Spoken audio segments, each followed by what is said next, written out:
এই 6 মাসে 572 জন এই হাসিনার দোসর জামিনে বেরিয়ে গেছে, তখন আমাদের প্রতিবাদটা হয় না কেন? এই যে যারা এখনো ক্যান্টনমেন্টে সেফ হাউসে আছে তাদের বিরুদ্ধে কেন ক্যান্টনমেন্ট ঘেরাও হয় না? আমিরে জামাতের নেতৃত্বে হোক, আমি সামনের কাতারে থাকবো, 12 দলীয় জোট সামনের কাতারে থাকবে। এই অন্যায়গুলোর প্রতিবাদ করতে হবে। একজন উপদেষ্টাও তাদের সম্পদের বিবরণী দেয়নি।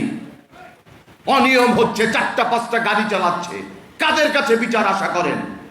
এই জামাতে ইসলামী বিগত 15 বছরে আমরা যারা ফ্যাসিস্ট এই হাসিনা উৎখাতে ছিলাম সবচেয়ে বেশি সাফার করেছে। বিচারের নামে প্রহসন হয়েছে, জুডিশিয়াল কিলিং এর মাধ্যমে দলীয় বিচারালয়ে ভারতের প্রেসক্রিপশনে জামাতের সকল শীর্ষ নেতৃবৃন্দকে খুন করা হয়েছে, হত্যা করা হয়েছে। আমরা প্রতিবাদ করেছি।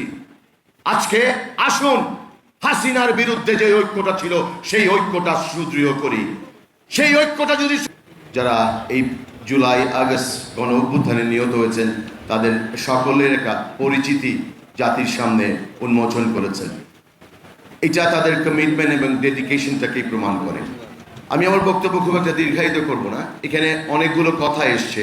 শহীদের পরিবার বলেছেন আপনারা যে কিছু দল তারা নির্বাচনের জন্য এত কেন দাবি করছে, তাড়াতাড়ি নির্বাচনটা চাচ্ছে, বিচারের দাবি কেন করছে না?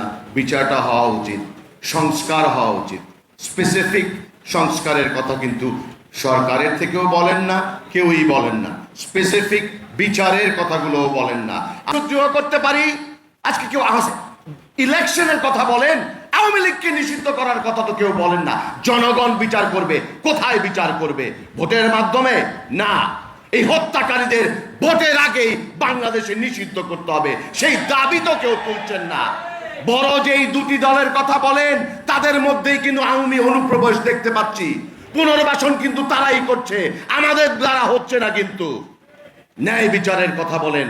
আসুন আজকে হাসিনার যারা দোষর ছিল, শেখ হাসিনা সহ সাঙ্গ পাঙ্গ প্রশাসনে যারা আছে, সকলের বিচারের দাবিতে ঐক্যবদ্ধ হই, আমাদের ঐক্যটাকে সুদৃঢ় করি।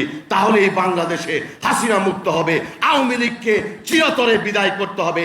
যেই নৌকা ডুবে গেছে সেই নৌকাকে ভাসতে দেওয়া যাবে না।